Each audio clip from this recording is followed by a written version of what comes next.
You hadn't realized how long you'd been looking at him until now. That strong jawline softened by candlelight. Those thick lashes framing eyes too deep for anyone else ever to see what was hidden beneath. That quiet intensity that made everyone else fade into background noise.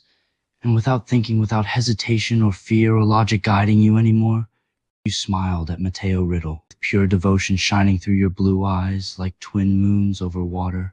He didn't return the smile right away, not fully, but something flickered across his face. Relief, possession, triumph. His lips parted just slightly as he exhaled through his nose. A soft sound, and then he reached out slowly, placing one cool hand against your cheek. The moment your face pressed into his palm, Matteo's breath came out slow, controlled but laced with something raw beneath. The firelight painted gold along the curve of his cheekbone as he studied you. The soft parting of your lips, the dazed warmth in your eyes that he had put there. No one had ever leaned into him like this. His thumb moved then, gentle despite its calloused edge, from years gripping a wand and fencing foils, and traced along your jawline before sliding back to tangle lightly in a strand of that long dark hair you were so proud of. "You feel it?" he murmured, not really asking. More, stating it aloud for himself, as if confirming some private truth he'd been waiting for since forever began. And when you nodded against his hand, a muscle twitched near his temple, the only outward sign that this was unraveling something tightly coiled inside him. Mattheo didn't speak again, not yet. Instead, he closed the small distance between you.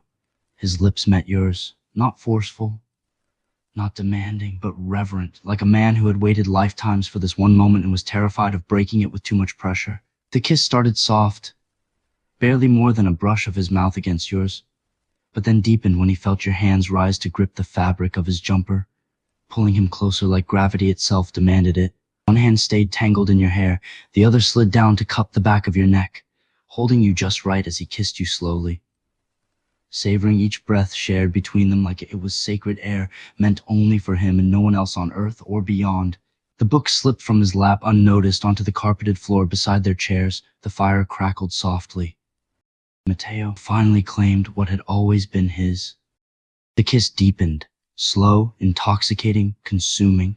As Mattheo shifted closer, one arm wrapped around your waist, pulling you across the space between the chairs until you were half in his lap without even realizing it. The other hand remained at your neck, fingers gently pressing into soft skin where your pulse fluttered wildly. He kissed like a man starved, not for passion alone, though Merlin knew he'd thought about this, but for affection, for permission to hold someone and be held back. To pour every unsaid thing, the loneliness of being Voldemort's son, the coldness expected of him by bloodline and reputation, into something as simple as a kiss shared in front of a dying fire. When he finally broke away just an inch to breathe, his forehead rested against yours, eyes still closed, chest rising fast despite how hard he tried to keep it steady. Those usually guarded, sharp brown eyes that could cut through lies and arrogance like a blade shimmered. Just for a second, a tiny crack in the armor no one else would ever have seen. He just kissed you again.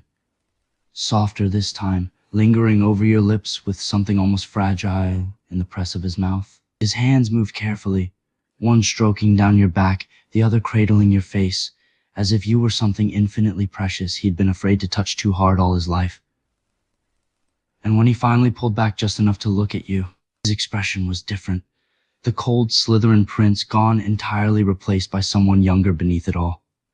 Someone who'd never been told "I love you" before without conditions or strings attached. A quiet wonder filled his gaze, and then slowly, so slowly, Mattheo Riddle smiled. The smile on Matteo's lips wasn't the smirk he wore in class, the one that made first years scramble out of his way or professors narrow their eyes. This was something rarer, softer. A real smile, small and slightly hesitant, like a boy discovering joy for the first time. He tucked a strand of your dark hair behind your ear with careful fingers before letting his palm rest against your cheek again. The fire had burned low now, casting long shadows across the Slytherin common room, the emerald banners draped above them stirring faintly from an unseen draft. No words came between you two, not yet, but there was no need. Everything unspoken passed through touch, his thumb brushing over your skin. How close he kept you pressed to him, the way he exhaled softly whenever you leaned into him like gravity always pulled you back together. For once, Mattheo Riddle didn't feel cold.